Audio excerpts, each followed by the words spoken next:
Well, hello, Savannah. Okay, so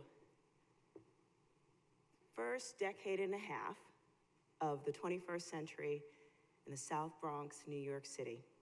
It's a poster child for urban blight, regional, economic, environmental sacrifice zone. It was the best of times, and it was the worst of times. Worst of times because of the asthma rates, because of the obesity, high unemployment, incarceration impacts, low educational attainment. You were still dealing with the vestiges of the financial crises of the 70s and the 80s where arson ruled the land, and we lost 60% of our population. Still dealing with all of that, and the specter of poverty is still looming large over us. It was the best of times because nobody was expecting anything good to come out of the South Bronx, which means we were operating under the radar in the first part of the Bush administration, so that was kind of cool. I entered the green and climate adaptation space to help restore sometimes the land, but more importantly, the people. Now, this doesn't look like a whole lot, but my community and I were in the middle of a huge battle with our city and state, who were planning on building yet another huge waste facility in our waterfront. So I didn't focus so much on restoring or preserving buildings. It was all about survival in a very, very real way. And I started in places where I had absolutely no site control. Sometimes it's better to ask for forgiveness than permission, and I still believe that. And I looked at the Bronx River as a real restoration project, and the area surrounding it, which was an environmental and economic, and sometimes even social disaster. Because if the restoration of the people and the restoration of the river were tied, they could grow together and support each other. So this little dump of a land, it literally was an abandoned street end that dead-ended at the Bronx River, which I didn't even know was a river. Well, I knew it was a river because I saw it on a subway map, but it never occurred to me that it was a real, it was very bizarre. So, and had it not been for my dog that pulled me into the dump and the fact that there was a U.S. Forest Service little $10,000 seed grant that was giving folks that little bit of money to do restoration projects on the Bronx River, I probably never would have known. This 6 blocks away from my house. But that little $10,000 seed grant was what allowed us to do, community cleanups. We were able to bring in all sorts of different, partners, big and small, from the business community, from the local, from the city, from the state and federal government, to bring them in as our partners to develop this site. And this was our beta, as we started working on it. But we realized that this wasn't enough because it wasn't programmed. We needed to do more if we were in fact going to make the site what it needed to be. And that's when we started looking at things like programming. So whether it was an environmental stewardship program or a boat building program, getting people out on the water so that they could actually see what was great for them to be a part of. But that kind of visual reminder, that programming, is what really blew the lid off that whole thing when we started helping people like this in low-income communities of color. It is important that we create the kind of physical nature that makes people believe that there is something valuable in that space. So this is one of my favorite pictures of me in the entire world, because this was 7 years in the making. It's at the groundbreaking of the Hunts Point Riverside Park, just as we were about to break ground on a $3 million renovation, and there I am with the mayor and the parks commissioner, and I'm clearly just posing for this picture.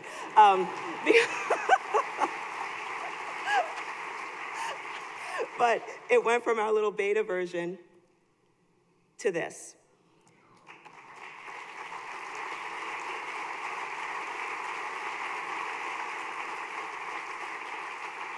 And I liked it so much that I got married there back in 2006, literally the day after the park was opened, and with my dog as my flower girl. But in addition to this being, just the coolest place, and we did in fact win a national award for excellence in urban planning from the Rudy Bruner Foundation, and that's my puppy girl Zena with her well-deserved award. Another thing, the restoration and preservation of the folks that were there. started the first Bronx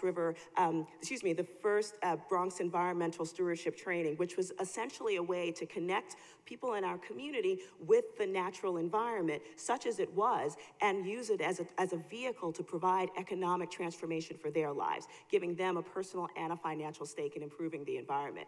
And so teaching them how, doing things like wetland restoration and riverfront restoration, learning how to do green roof installation, later on learning how to clean up contaminated land. And these were folks who otherwise probably were definitely in the social welfare system, in and out of the criminal justice system. People who in many cases, had never seen a family member with a job.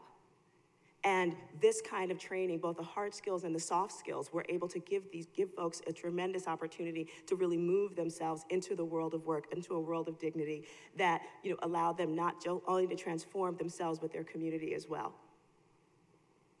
But buildings are a part of our environment, and their beauty or their poor repair reflects on us in some very real ways, just like parks and trees. And well-maintained ones inspire us. The ones that don't make us afraid. So buildings do the same thing. This is the Spofford Juvenile Detention Facility, probably one of the most infamous juvenile detention facilities in the country. Doesn't really exist anymore. Well, actually, the building still does, but it was around since the 1950s. My dad, actually, in the 1970s and 60s, was a janitor there. And I remember him coming home, because we lived right around the corner, coming home and telling my mom, how he wished that our house was bigger so he could take some of the kids in, because that place broke children. They came out worse than when they came in, much as they do in much of the juvenile justice system in this country, but that's another talk, which I'm not gonna go into right now.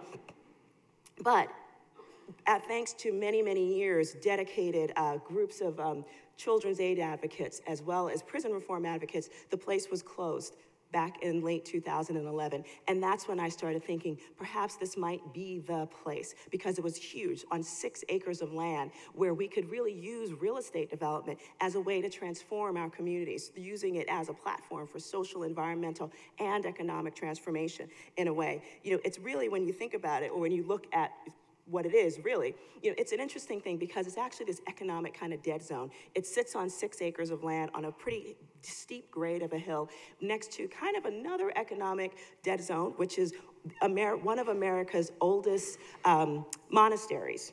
And that's that big green area right behind it. But we figured that this could be a place, that this site could be a tremendous catalyst for what could happen. But clearly, this site is a huge scar on our community. It is the boogeyman. I remember it as a kid, even as an adult, when people would say that was the place where we sent bad kids, or it was a place where you got broken if you went there. And there was never anything good that came through with it. So back in 2011, when we knew that site was going to be closed down, I found some folks at Perkins & Will who worked with me really closely to come up with a concept design for what could happen to the site, and so that we could approach the city with it. And the interesting thing about as we worked to think more and more about what this site could be, we realized that the topography of it was actually very similar to a lot of America's post-industrial cities, which meant that the orange area, the Spofford site is in that little thing in the middle, and around it, the orange area, that's the residential area, and the blue part is the industrial area. And so, and then there was this little hinge area right in the middle, and that's what we thought could be a real opportunity to catalyze some really tremendous things, from mixed income housing to different types of commercial development that created jobs, great public space, you name it. But basically, again, a bit of an economic dead zone. One whole half of the building was on a block that clearly the zoning knew nothing was going to happen there. So basically on this block, which is about 1/3 of a mile long, there's nothing there except a jail, an engine rebuilding shop, an illegal chop shop. Oh, and this is basically exactly where folks in the neighborhood know that that's where you go to pick up a prostitute if you're a trucker late at night.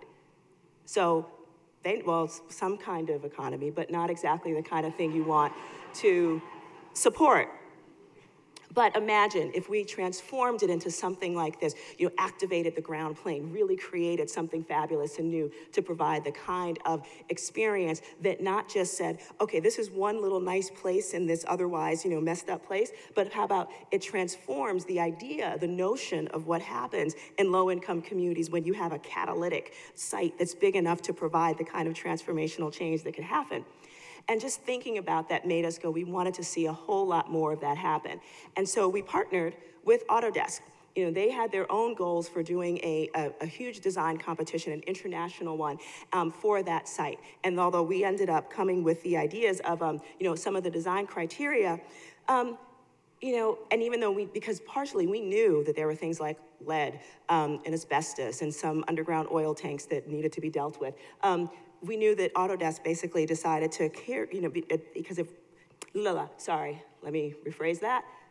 La la la doesn't mean anything, sorry. But, we knew that what they were really interested was having, using much of the site, reusing it, for historic, preservation purposes. And so we weren't that surprised when the winning entry was actually a person, this young guy who decided to use, literally the red part is the building.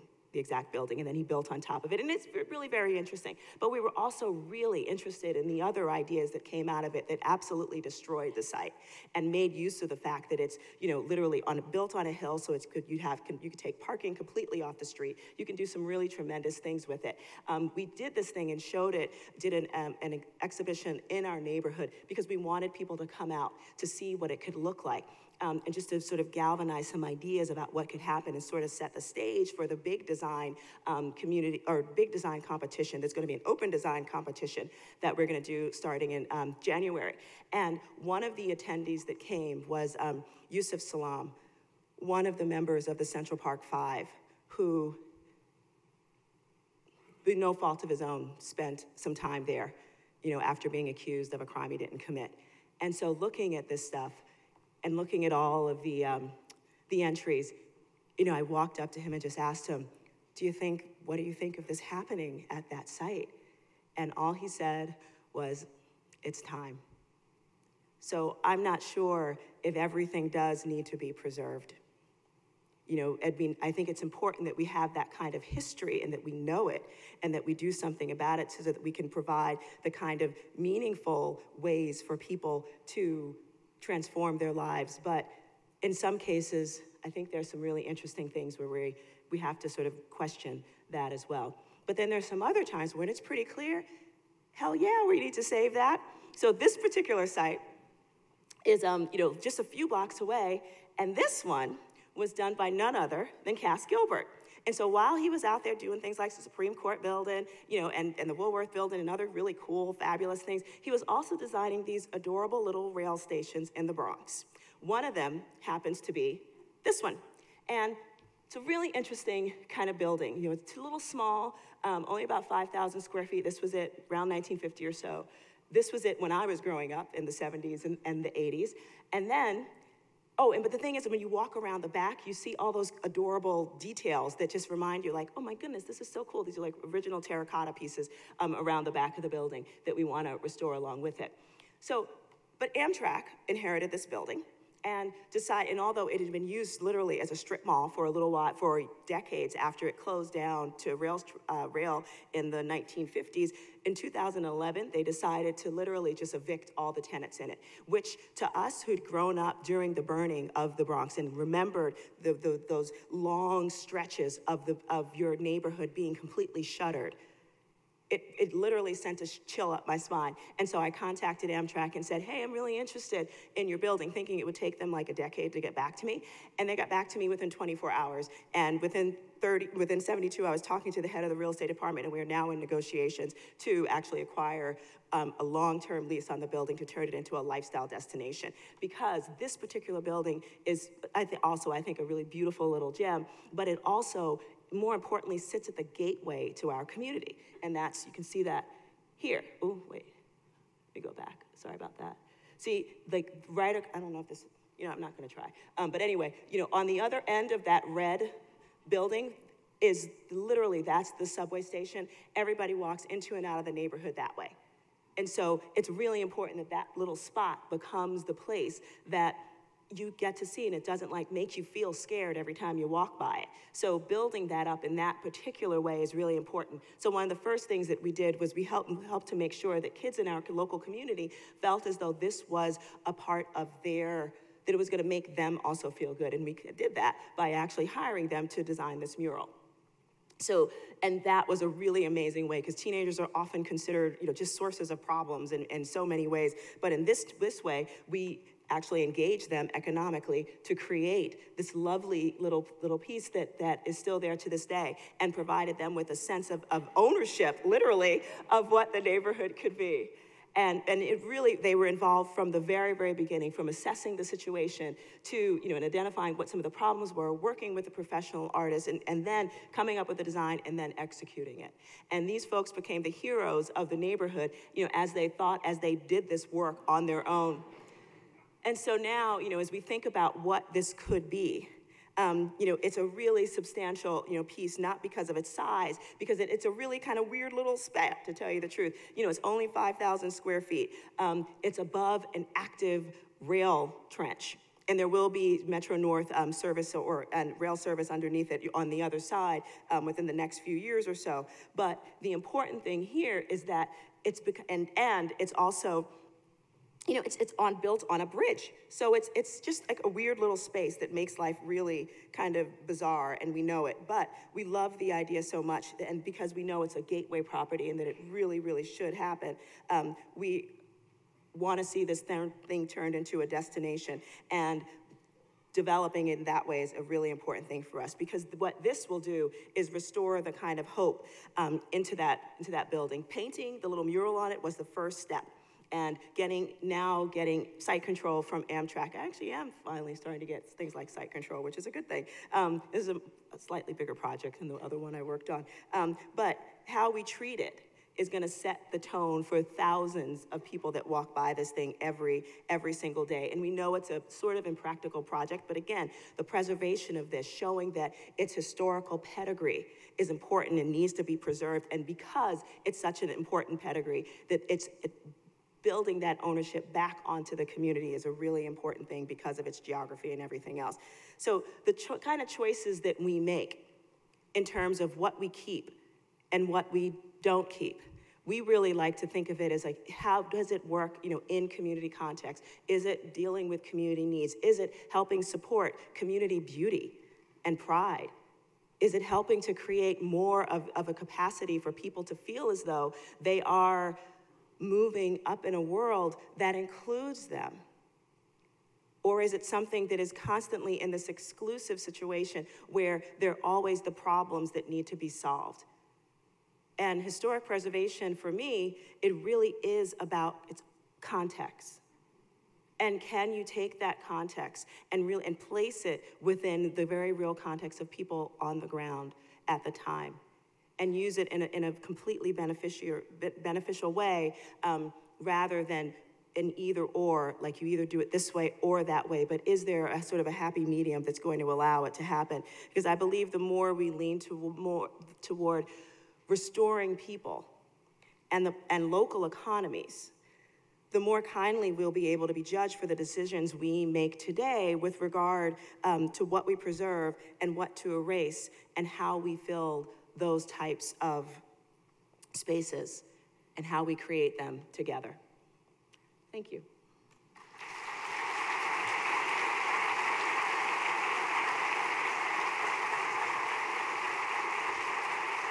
Please welcome to the stage our TrustLive moderator, Marika Rivera, and our respondents, Julia Cage, Matt Goebel, and Holly Sidberg.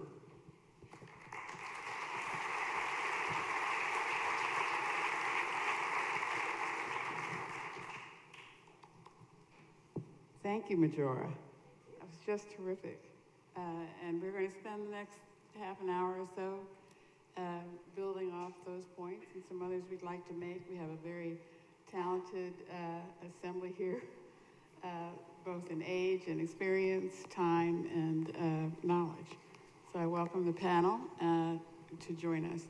We've been talking today, a lot about bringing a new audience to preservation, and that's what we're going to focus on as we kick off this first TrustLive. And probably issues we want to review are kind of how do we become part of a community? How do we create content that in fact benefits communities? And really, how are we moving toward a more inclusive preservation movement? So Majora, thank you. You talked a lot about transformational change. And I couldn't help but notice, as we all did, that as part of that, you always built in the human side of this, the people side of this, the connection that made people understand this wasn't some sort of outside entity plopping something down on them. And I wonder whether you could just say a bit more about, about how you found people respond to you when you show up, when you just sort of show up. You lived some places where you're home, your own community.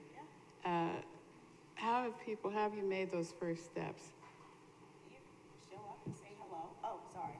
Yeah, you say hello, and you start from there. And it's all about your intention. And there will be folks, who will put their guard up, and you have to deal with it a bit. Because for the most part, people don't have any reason to trust you. And even if I am from a community that's very similar to many of those that I work in, I don't make any assumptions about who they are, and I don't really want them to make any assumptions about who I am. And it's really very much about developing a conversation about what are your hopes and needs and fears and dreams and aspirations? Even in my own neighborhood, which I know really well, we've still conducted intense surveys and focus groups and just asked people what it is they want. All of our projects are gut checked by the folks in our communities. I'm like, yes, okay, I'm pretty good. I got a great idea. What do you think? And they will tell me with no ifs, ands, or buts about it. But so much of it is just being open to hearing what people have to say. So listening, and I'm going to ask you, Matt, to talk a bit about that because, we're dealing with a country whose demographics are just changing faster than I can speak. And we are talking not to people we grew up with. We're generally talking to people we didn't grow up with, who have very different backgrounds. And so what? I think. And you've done a lot of work, a lot of research in this area. Could you talk about that a bit? Sure. Hi, everyone. Well, I come at this issue of changing demographics as a land use planner. So we work with communities around the country to look at, where they want to be in 20 years. What's the changing, population going to look like in 20 years? What's the new mix of people? And how do we plan for a community and the types of, places that new population is going to want to live in and work in and go to school in? The trends are pretty interesting for these changes. I'll just give you a couple of examples for time. But household composition is really changing. It's no longer the Ozzie and Harriet household that we've seen, and I think we've all seen these trends starting to happen. But we have a lot more single-person households. A lot of people want to live in smaller physical environments. We also, at the other end, have more multi-generational households with many households out there have several adult populations. One of my partners has his parents living in the home with him, so they've got 3 generations in that same household. So household size is changing. That's one important trend to think about. Another trend is that the impact of technology is really changing how we live and work and go about our daily lives. We don't need to all go to a traditional office anymore. Many of us work from home or sometimes full-time, but often part-time. We also don't have to go down to the corner store. We can oftentimes just get online and go to Amazon.com and shop. So there's trends out there. And we as planners, our challenge is to think about how those impact how we plan for our communities. I'll just give you a couple of examples of policy responses to those trends. First of all, we need to be creating a wider variety of housing types for those different types of people. We've seen all these new types of people coming into our communities, but we are creating very homogeneous neighborhoods. That's kind of the old school way of making communities. We need to be thinking outside the box. We need to be thinking about infill, about very small properties, very small lot properties, about different types of small multifamily properties as well. So that's one example of something that we need to do. Preservationists are very good at protecting central core neighborhoods, and we're very good about fighting the scrape-offs and the tear-downs and the pop-tops. But we need to be thinking creatively and assertively about the types of infill that we'd like to see that would go well in our historic neighborhoods, and carve out regulations that proactively achieve those in the future. So that's one policy response that I would mention. Another policy response is that we need to be thinking about adaptive reuse. And we had an incredible example in Majora's presentation there of adaptive reuse. But we also need to be thinking just about our individual neighborhoods and how some of those buildings that we might not need anymore for their original purpose, like old schools or old hospitals, could be repurposed to satisfy the needs of this changing population. We have a great example in Denver, in my neighborhood, of an old convent that's being turned into boutique workspaces for people that want to not work full-time there, but maybe rent an office for a week or for a month. They want to share a common conference room with people sometimes, but not all the time. That type of boutique workspace is coming up around the country. We need to be thinking about how to accommodate those types of facilities. Preservationists have a lot of those types of buildings that could satisfy that demand. So that's another policy response that we should be thinking about. Thank you, and I'll turn to you, Holly.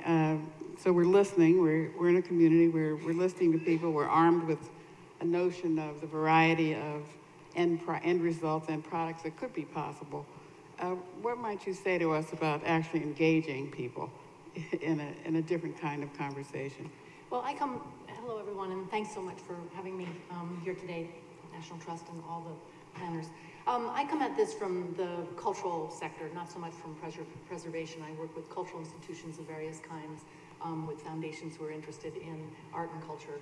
And engaging audiences or building audiences is a near obsession in your average museum, dance company, theater company, etc.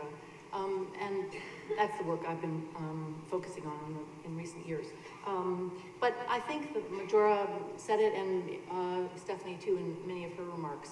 I think the key is not thinking of these people as audiences, as something other than us, but as people who are our neighbors and community residents. And to be very respectful and listen hard to what people say they want, and do as much as possible to meet them where they come from. Because I think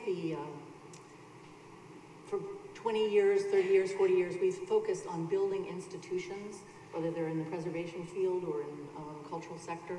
And as we all know from various studies, there's a great deal of suspicion and distrust of most institutions now. We need to break down that distrust, in fact, by changing our behavior and thinking again about what our mission is in our communities. So I'm going to ask you, Julie, just to say a few words, really from the position of someone who's much younger than everybody here, I think, and who nonetheless arrived at preservation, not because someone, I think, talked to you, but because you discovered it yourself. Could you talk a bit about what you've been doing? Sure. So I am a Girl Scout, and for the past couple of years, I have been working hard on my Girl Scout Gold Award project. The Gold Award is the highest award in Girl Scouting, equivalent to the Eagle Scout for boys, and there's a minimum of 80 hours, but I have spent almost 400 hours, and I have loved every minute of it, and I have really learned so much. So for the first part of my Gold Award project, I nominated the Buck Creek Rosenwald School to be on the National Register of Historic Places, and then to educate more people about the history of the Rosenwald schools, I created a traveling museum exhibition, which has been installed in museums, historical societies, and libraries across the state of Kentucky. I also recorded oral interviews of Rosenwald School alumni, which are now archived at a local university. And to continue presenting this important history to the public, I have been speaking to community groups and historical societies across the state of Kentucky, and even to some national audiences. But I believe in the importance of historic preservation. I have grown up loving history. My family has always been interested in visiting historic sites and museums, national parks on our family vacations. So I always knew that I kind of wanted to go in this direction for my Girl Scout Gold Award project.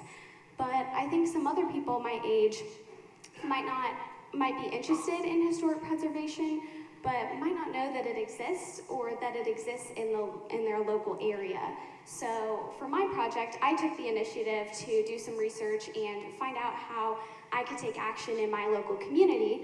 But I think there are other people my age who might like to get involved as well, but who need some help and some of you to connect with to find out how they can get involved. Girl Scouts is a great organization, and Boy Scouts as well.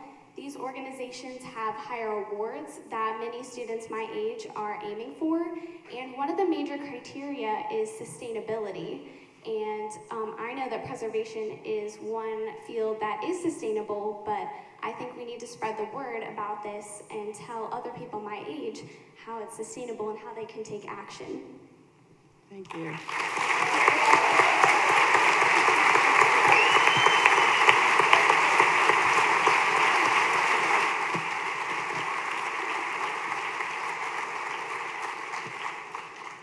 See, we're going to send you around.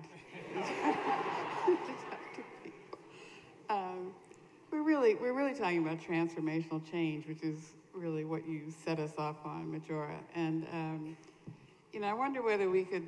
I'm interested in just our responses in general. What are the things we think we're not doing well that we could do better at? What are those things we think we are doing well at that we should do more of? There's been a lot of obvious talk in the popular press about gentrification as an example of an issue that has many pros and cons. I know all of us have had a chance to think about that. There's also conversation in media, certainly, but beyond media about what's the underlying narrative, and Holly and I were talking a bit about that. What's the unspoken storyline we have in our heads that we're operating from that really directs the way we are working and who we're working with often. So I'm just wondering whether we might chat a bit about those kinds of big issues as we talk about really how we're transforming ourselves and our communities. Gentrification is such a loaded term for many reasons, and I think there's a part of me that kind of hates just the general, even the nature of most of the discussions, because it's kind of like, oh, it's as if poor people don't want to have nice places to live or play or have jobs or feel safe and have great schools, which is basically what happens when gentrification happens. And so the question is, how do we redistribute the quality of life in communities or in cities that allow those communities to be a part of so that the people that are there are a part of the transformation. And I believe you can really only do that through a very strategic look at economic development in those communities, like really understanding what are the economic trends and building out the actual facilities where that happens, but also preparing people to participate in it. Like in all of the work that, when we don't even have we know that the Spofford site, a huge site, is going to go up for redevelopment. And everybody and their mother is going to be try to do that site, regardless of what happens. And it's clear because it's huge. It's one of the biggest redevelopment sites in the city. I'm positive that most of the developers are going to start thinking of this as like the new South Bronx, which means, the poor, darker folks are going to be pushed out because they're going to build it not for the folks that are there. And the difference between, I think, a thriving community that is actually working to use transformation as a model, and as a real goal, it's how do we also make sure that people are being transformed as well and giving them the tools to do so. And if we don't do that, then yes, we have the same typical kind of thing where, people who own land in low-income communities are quick to sell because they don't have the business acumen to understand that they need to stay.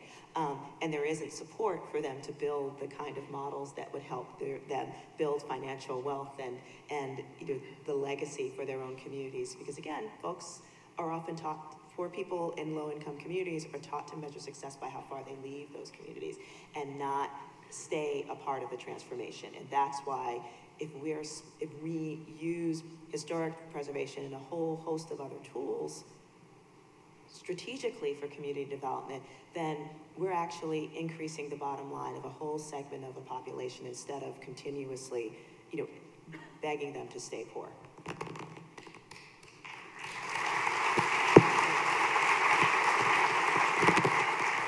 Can I build on that? Because I really think that the point is that we need to be clearer about what our fundamental goal is, and pick the tools that are appropriate to that goal. So if our goal is to preserve this building, you're going to use one set of tools. If our goal is to revitalize a neighborhood, you're going to use a whole variety of other tools, including preservation. Yes, absolutely. But the point is that I think in some cases we've got on auto or on automatic and haven't really rethought the fundamental mission of our organizations or the fundamental goals, and especially in the context of changing demographics.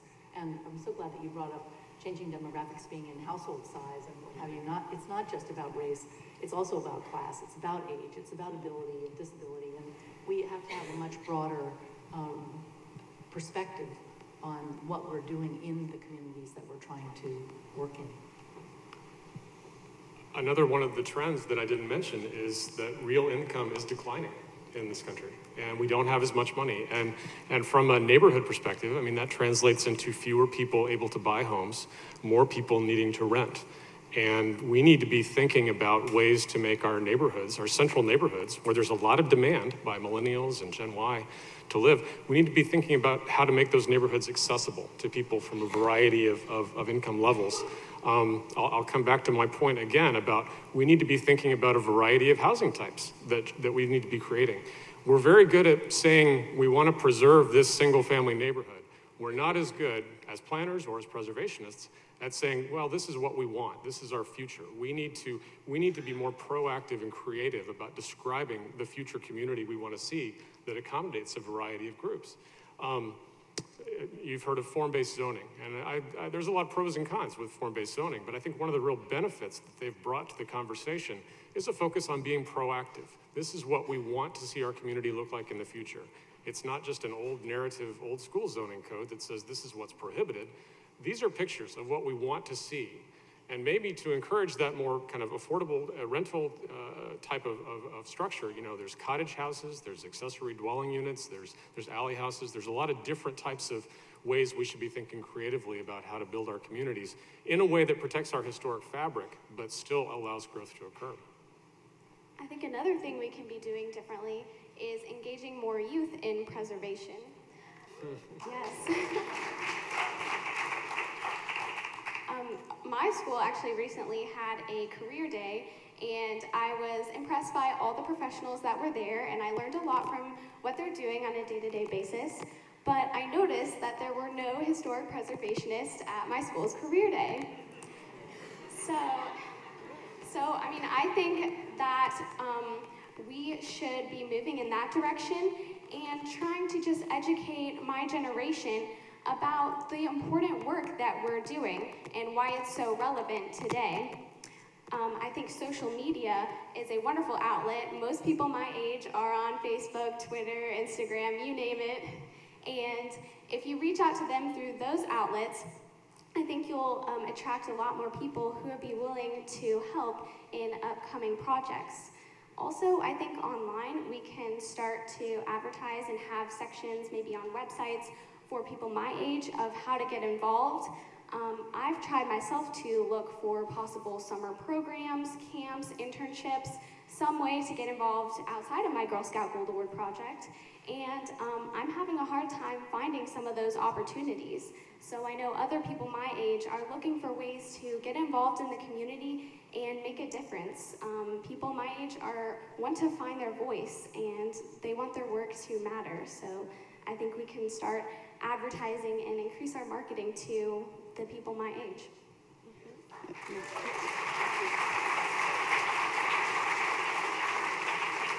If I could pick up Julia on the word voice, giving people voice, which I like. I mean, as a woman of color. I can remember years when people said, well, they weren't going to hire anybody of color. They couldn't afford it, or they didn't know anybody, or no one was qualified. There were a million reasons why that wasn't going to happen. But I could trust that they would be asking the questions that I would ask were I in the room. You know, that kind of, don't worry, I'll take care of it for you. Sure. You're not here, but you can count on me. And I think we have got to grow if we haven't. That's way back. Mm-hmm. And I wonder whether you could talk about this question of voice. You know, you can't always hire, I agree with that, but sometimes there are partnerships that bring that forward, or models that begin to bring voice forward. I was so impressed when you were talking about your young people painting.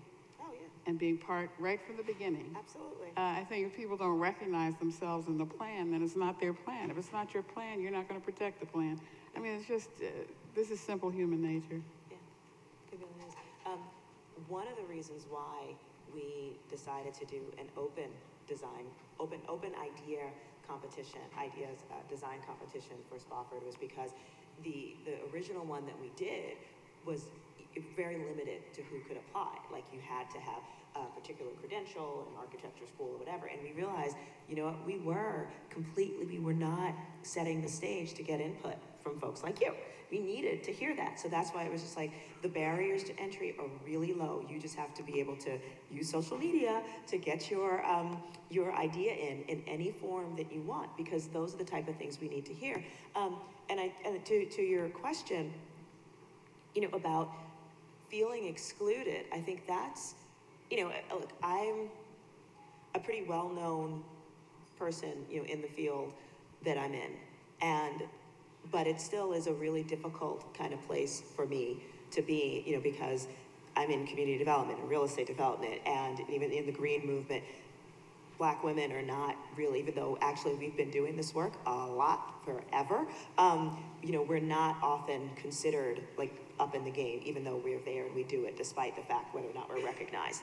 And so I'm recognized and I appreciate that, but I don't even feel as though like I'm the singular voice for all Black females or low-income communities out there. But that's what is so beautiful is about when we open the door a little bit and allow for other voices to be heard, we're creating the right type of environment for more innovation to happen. So whether it's coming from, you know, someone who's, how old are you? 17. Oh my gosh, okay, wow. You can't even vote and you're like, you're so cool. I'm like, I wish I was like that at 17. I wish I was like that at like, I just turned 48, so I'm barely like that. Anywho, you know, it doesn't make any difference when you provide the right circumstances for people to feel as though they can speak. They do. And sometimes you're like, okay, I heard you. No, I heard you a lot. But you have to like be prepared for that. And I think that's when amazing things can happen, respectfully in particular. I'm just going to repeat, you know, you have to give up your ego. You have to give up your institutional ego. You have to really mean it. Mm-hmm. Because guess what? You're going to be sniffed out if you don't. You're going to be sniffed out right away. And also you have to mean it through the hard times. You have to mean it over years. And you have to get through really difficult conversations, and you have to be able to say to the person who says to you, you were here 5 years ago, and then when the money ran out, you went away. Your commitment is not real, and I don't trust you. You have to stay there, and you have to go back and back. I heard a quote recently, which I just loved, which is that progress occurs at the speed of trust. Let me say it again.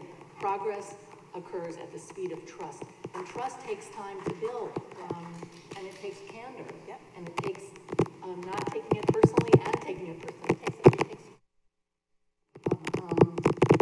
unidimensional and too much professional to be able to say, I'm a person too, I'm a neighbor too, I have a lot of different skills to bring to bear. Yeah, and I mean, intelligent people are going to disagree.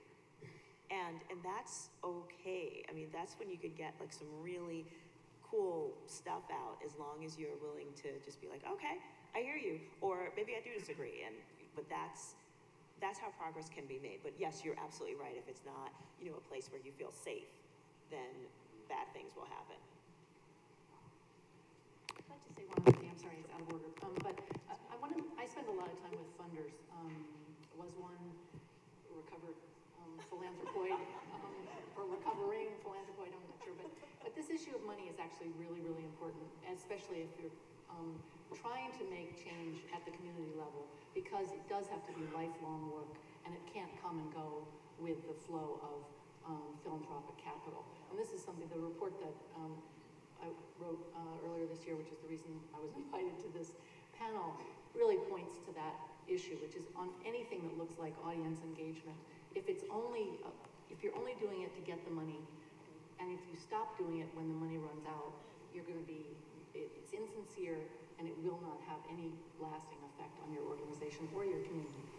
So I know we have maybe a couple of minutes, but Matt, you want to get in one more word. Oh, I'm going to be the dog guy that brings everything back to zoning again. But I wanted to pick up on this idea of opening the conversation, of giving a voice to the new populations and the new groups coming into our communities, and tying that back to land use. I think planners they've started to do a better job of reaching out to those communities. And we need to realize that, different communities are going to have different expectations about how our communities should be planned and the places where they want to live and work. And I'm thinking about some places where we've worked in the Research Triangle in North Carolina, where they've had a big influx of Asians and Indians, and the cultural expectations of some of those communities are different in terms of where they want to shop and how they want to congregate with their larger families or their neighbors. And sometimes that translates into more outdoor gathering areas and outdoor markets as opposed to a traditional strip mall. But I think planners are thinking about, okay, there's different groups out there that need to have different expectations that we need to respond to. And I just think that's a very helpful trend. It's a positive trend, and I think we've got a long way to go in terms of being more responsive to these different groups. But I think it's a positive trend. Can I ask a question? Because I thought strip malls were a completely man-made idea, that it was more of the town square that the world, cultures were built around. So who wants a strip mall? I mean, I'm sorry. Developers, exactly. Developers want a strip mall. So let me thank you. Let me thank all of you for this discussion and about how we can bring preservation to new audiences and into the future. I definitely want to tell you, I've got this other page here about we'll continue this conversation you can continue by taking part in the Tomorrow Learning Labs. Summer Tomorrow, Why Old Places Matter, Student Thinking, Student Perspectives, Changing Demographics. On Friday, Preservation is Smart, where hip meets historic. You'll do your Girl Scout presentation, right, at a power session on Friday? Oh, well, I'm not presenting, but I am excited to learn more about a new historic preservation patch that is being created by Girl Scouts of Historic Georgia. So that is very exciting. And I think on Friday, yes. Just to make sure I say Friday again, there are buses outside, but shuttles are waiting to take you to the opening reception, but I recommend that you arrive in a ferry. That's spectacular fashion, right? At City Hall Landing. Doesn't take long and it'll be lots of fun. Thank you very much. Have a good conference.